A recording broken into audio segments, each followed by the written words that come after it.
नमस्कार मित्रांनो, पिंगा ग पोरी पिंगा या मालिकेच्या आजच्या भागात आपण बघणार आहोत. तेजा प्रेरणाला विचारत असते की तू आता मला लग्नातल्या विधींबद्दल सांगितलं, मग पारंपरिक लग्नामध्ये गाणे सुद्धा म्हटली जातात का? तेव्हा प्रेरणा म्हणते की गाण्याशिवाय लग्नाला मजाच नसते आणि पारंपरिक लग्नातली गाणी म्हणजे डीजे सारखी नसतात, ती गाणी स्वतः म्हटली जातात. तेव्हा तेजाला थोडं आश्चर्य वाटतं आणि ती प्रेरणाला विचारू लागते की ती कशी. तेव्हा प्रेरणा सांगू लागते, लग्नातच नाही तर प्रत्येक कार्यक्रमाची आपली वेगवेगळी गाणी असतात आणि ती गाणी महाराष्ट्रातल्या प्रत्येक भागात म्हणजे मराठवाड्यात, कोकणात सगळीकडे म्हटली जातात. हे ऐकल्यानंतर आता तेजाला खूप मस्त वाटू लागतं आणि ती म्हणू लागते की किती मजा येत असेल नाही. तितक्यात अजित त्यांच्यासाठी चहा घेऊन येतो आणि म्हणू लागतो की कालपासून लग्नाचा विषय चालू आहे, त्यामुळे तुम्ही थकला असाल तर आता हा चहा घ्या. पुढे तो तेजाला म्हणतो, तू तर आता यामध्ये PhDच करशील. तेव्हा तेजा त्याला म्हणू लागते की मला हा इव्हेंट जरी चांगला झाला तरी माझ्यासाठी खूप आहे.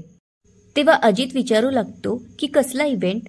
तेव्हा प्रेरणा त्याला सांगू लागते की तेजा पारंपरिक पद्धतीचा मॅरेज इव्हेंट अरेंज करतीये. तितक्यात प्रेरणाचा फोन वाजू लागतो. तेव्हा प्रेरणा म्हणते की वल्लरीचा फोन आहे, मी स्पीकरवर टाकू का? तेव्हा तेजा म्हणते हो हो टाक टाक. आता प्रेरणा फोन उचलते आणि म्हणते बोल वल्लरी. तेव्हा तिकडून मनोज बोलत असतो आणि तो म्हणतो की प्रेरणाताई, मी मनोज बोलतोय आणि वल्लरी सुद्धा इथेच आहे. तेव्हा प्रेरणा म्हणते की बोला मनोज भाऊजी. त्यावर मनोज विचारतो की तुम्ही काय करताय? तेव्हा अजित म्हणतो की लग्न.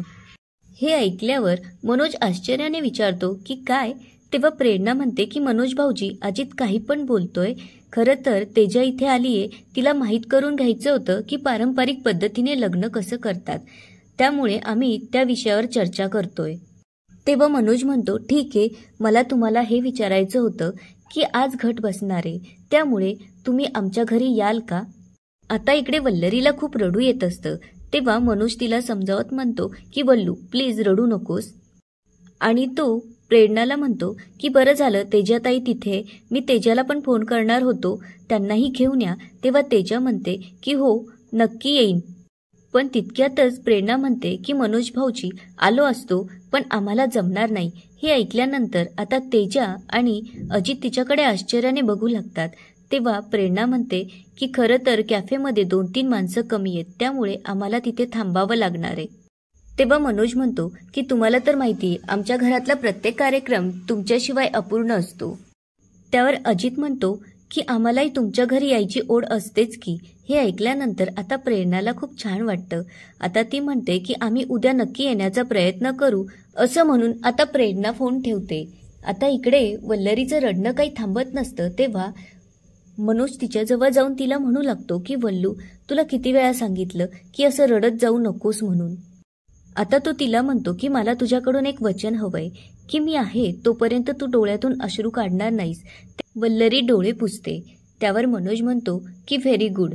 पुढे तो म्हणतो, हे बघ वल्लू, मला असं वाटतं की माझ्याकडे जेवढे काही दिवस आहे तेवढे आपण आनंदाने घालवावेत. तेव्हा वल्लरी त्याला म्हणते की मी तुम्हाला किती वेळा सांगितलं की असं अभद्र बोलत जाऊ नका म्हणून. मी तुम्हाला काहीही होऊ देणार नाहीये. आता ठरल्याप्रमाणे वल्लरी घटाची तयारी करते. तेव्हा मनोजला आवाज देत म्हणते, आहो जरा इकडे या. तेव्हा मनोज तिच्या जवळ जातो आणि दोघंही देवासमोर हात जोडून प्रार्थना करू लागतात. हे बघितल्यानंतर आता पुष्पाला आश्चर्य वाटू लागतं आणि ती लगेचच तिच्या सासूजवळ जाऊन म्हणजे इंदुमतीला म्हणू लागते की हे काय चाललंय दोघांचं. तेव्हा इंदुमती विचारते की कशाबद्दल बोलतीयस? तेव्हा ती म्हणते की यांना तर घटस्फोट घ्यायचा आहे ना, पण हे दोघं तर जोडीने पूजेला बसले. तेव्हा या गोष्टीचं इंदुमतीलाही आश्चर्य वाटतं आणि ती म्हणू लागते की त्यांनी तो विचार मागे घेतला की काय? त्यावर पुष्पा म्हणते की सासूबाई जरा शुभ बोलत जा. आता इकडे वल्लरी देवीसमोर प्रार्थना करत म्हणते की आई, माझा संसार असा अर्ध्यात मोडू नकोस, माझ्या संसाराची रक्षा कर. तितक्यात मनोजला अचानक चक्कर येऊन मनोज खाली पडतो. तेव्हा सगळेजण त्याच्याकडे पळत जातात आणि त्याला विचारू लागतात की काय झालंय तुला? आता वल्लरी खूप घाबरते आणि महेंद्रला म्हणते की भाऊजी, पहिले तुम्ही डॉक्टरांना फोन करा. वल्लरी आता मनोजच्या तोंडावरती पाणी शिंपडते. तेव्हा आता मनोजला शुद्ध येते. तेव्हा वल्लरी त्याला विचारू लागते की कसे आहात तुम्ही? असं म्हणून आता ती त्याला पाणी प्यायला देते. तेव्हा पुष्पा विचारू लागते की मनोज भाऊजी, अचानक असं काय झालं तुम्हाला? तेव्हा महेंद्र म्हणतो की दादा, तुला आधी काही त्रास होता का? तेव्हा इंदुमती म्हणू लागते, त्रास तर होताच ना, या वल्लरीचा. पुढे ती म्हणू लागते की ही वल्लरी म्हणजे माझ्या मनाच्या आयुष्याला लागलेलं एक ग्रहण आहे. तेव्हा पुष्पा तिला म्हणते की सासूबाई, तुम्ही जरा गप्प बसा. तेव्हा इंदुमती म्हणते, का गप्प बसू?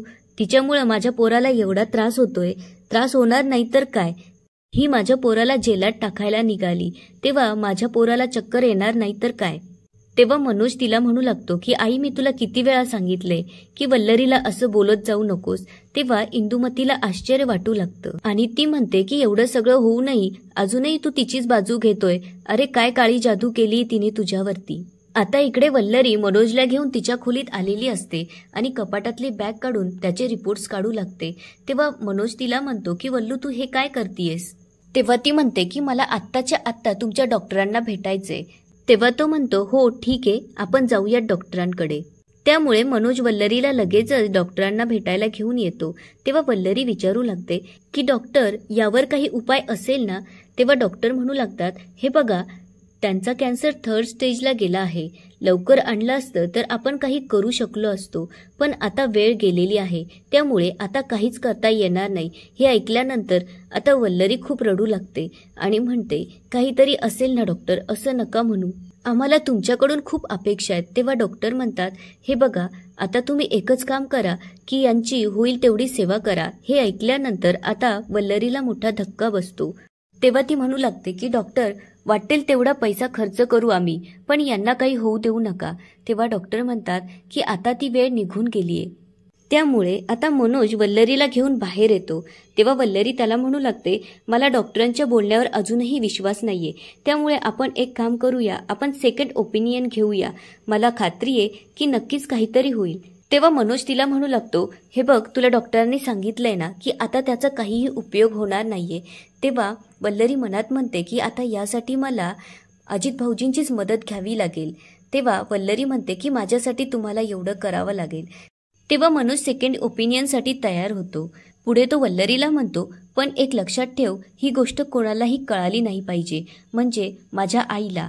पुढे तो म्हणतो, अगं ती कशीही असली तरी माझी आई आहे आणि कोणत्याच आईला आपला मुलगा लवकर मरतोय ही गोष्ट सहन होणार नाही. तेव्हा वल्लरी त्याला म्हणते की तुम्ही असं का बोलताय? तुम्हाला किती वेळा सांगितलं की तुम्हाला मी काहीही होऊ देणार नाही, तुम्ही असं बोलत जाऊ नका.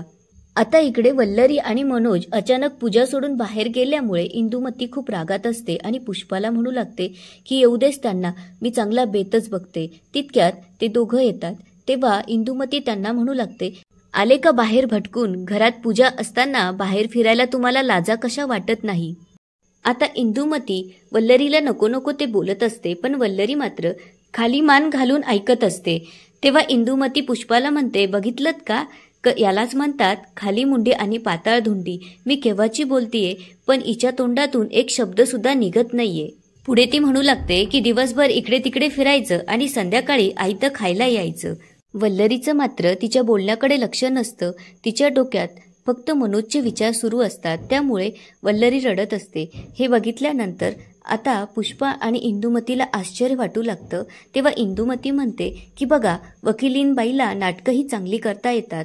आता मात्र मनोजला खूप राग येतो आणि तो तिला थांबवत म्हणतो, आई, तुला मी किती वेळा सांगितलं की तिला असं बोलत जाऊ नकोस, तू का तिला पुन्हा पुन्हा असं बोलतीयस? तेव्हा वल्लरी अचानक तिथून निघून जाते. त्यावर इंदुमती म्हणते, बघितलं का कशी निर्लज्जासारखी निघून गेली ते? त्यावर मनोज तिला म्हणतो की आई, तुला मी म्हटलं होतं की तिला काही बोलू नकोस असं म्हणून. आता मनोजही वल्लरी मागे जातो.